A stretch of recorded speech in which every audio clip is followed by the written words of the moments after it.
So, you've taken the leap into fractional jet ownership, enjoying the luxury of private jets without the headache of full ownership.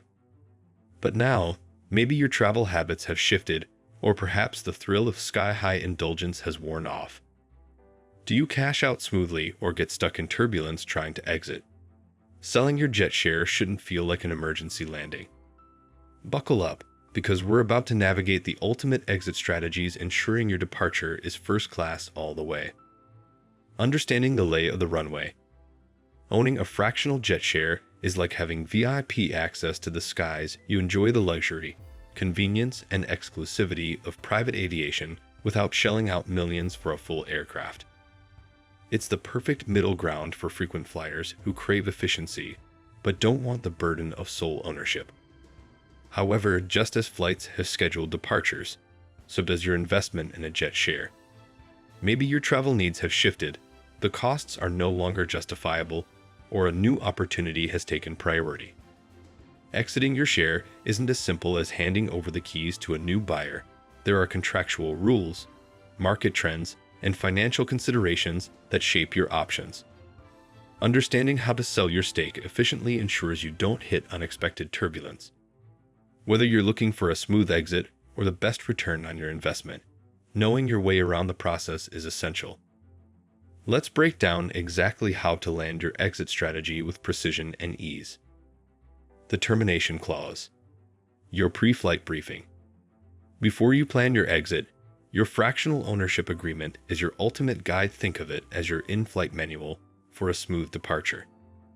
Just like pilots follow strict protocols before takeoff, you'll need to adhere to the termination clause, which lays out the necessary steps for selling your share. Most agreements require written notice, typically between 30 to 90 days, giving the management company time to coordinate the transition. Exiting early. Brace yourself, some providers impose fees or require you to forfeit unused flight hours, ensuring they recoup operational costs. The resale process varies. Some companies insist on buying back your share at market value, while others allow third-party sales but often include a right of first refusal, meaning they get first dibs on repurchasing before outside buyers can swoop in. Knowing these details upfront can save you from unexpected turbulence and ensure a seamless transition out of ownership. So, before you unbuckle that seatbelt, make sure your exit strategy is locked in, because no one likes a bumpy landing when cashing out. Selling back to the provider. The in-house option. If you're looking for the easiest way to exit your fractional jet share, selling it back to the provider is often the smoothest route, like choosing a direct flight over multiple layovers. Most fractional ownership programs prefer to keep transactions in-house to maintain control over the fleet and ownership structure. The provider will evaluate your share based on market conditions, aircraft depreciation, and overall demand, which means your return may not always match what you originally paid. However, convenience comes at a cost. Expect a remarketing fee, typically around 5 to 7% of the share's value, deducted from your payout to cover administrative and sales efforts. The timeline for the sale can vary. Some providers complete transactions within weeks, while others take months, depending on demand.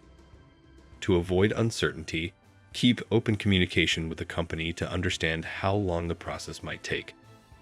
If speed and ease matter more than maximizing your return, this option keeps things simple.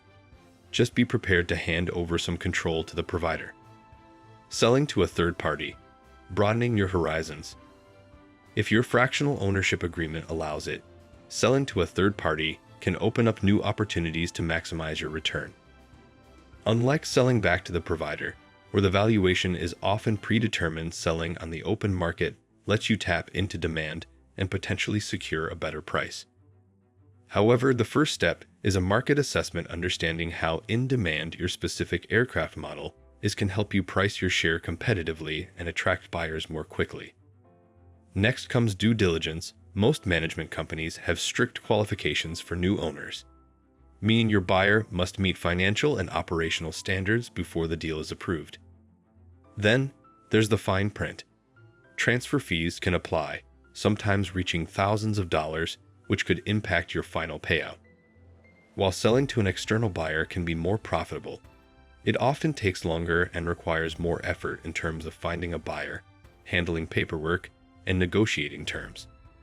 But if done correctly, it can be a rewarding way to exit fractional ownership on your own terms rather than settling for what the provider offers.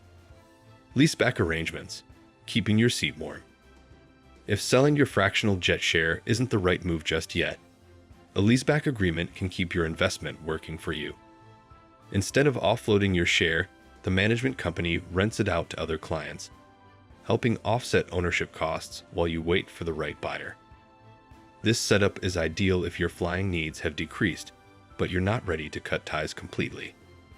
However, since your aircraft share is in use, you may face limited flight availability and stricter booking windows.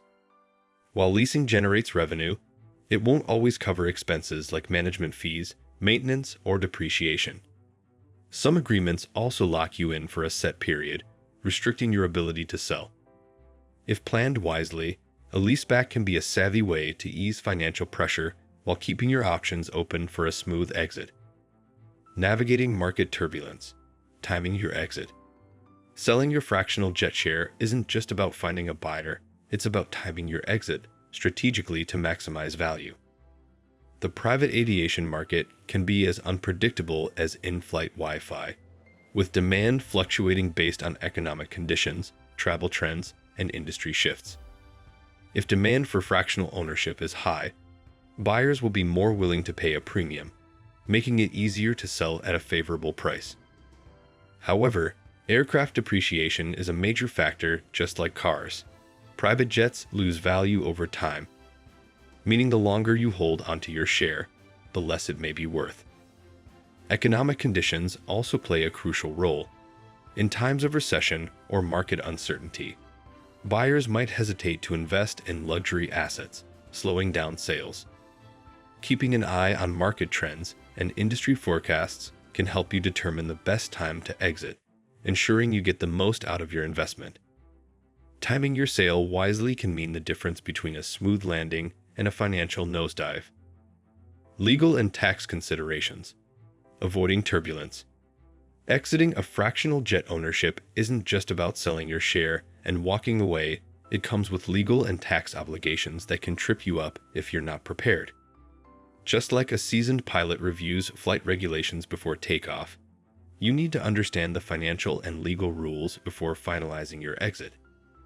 Tax liabilities can be a major factor, as selling your share may trigger capital gains taxes if your stake has appreciated in value. Depending on your jurisdiction, you might also face sales taxes or other levies, so consulting a tax professional is a must to avoid unexpected expenses. Beyond taxes, don't overlook your contractual obligations. These agreements often include strict terms about how and when you can sell, potential penalties for early exit, and even restrictions on transferring ownership to outside buyers. Failing to comply with these terms could lead to legal disputes or financial losses. Additionally, some providers require formal documentation to ensure the transfer of ownership is legally binding. Before making your move, ensure you have a clear exit strategy that covers both legal compliance and tax efficiency. A smooth departure means fewer headaches and more time to enjoy your next adventure, whether in the skies or on the ground. Preparing for a smooth landing. Exiting your fractional jet share doesn't have to feel like an emergency landing. It's all about having the right plan in place. Understanding your ownership agreement, market trends, and potential buyers can make all the difference in securing a seamless transition. Consulting with aviation experts, financial advisors, and tax professionals can help you maximize your return and avoid unexpected fees. Whether you're scaling up to a larger share, downsizing your aviation expenses, or stepping away from private jet travel entirely, having a well-thought-out exit strategy ensures you don't hit turbulence along the way. The key is to plan ahead, stay informed, and negotiate wisely to make sure your departure is as smooth as your first-class experience. After all, in aviation and in business, it's not just about how you take off, but also how you land. If you found this video helpful, imagine what else we got in store for you. Hit that like button. Subscribe for more insider aviation tips. and let us know in the comments. Would you ever own a private jet? Buckle up, because more high-flying content is coming your way.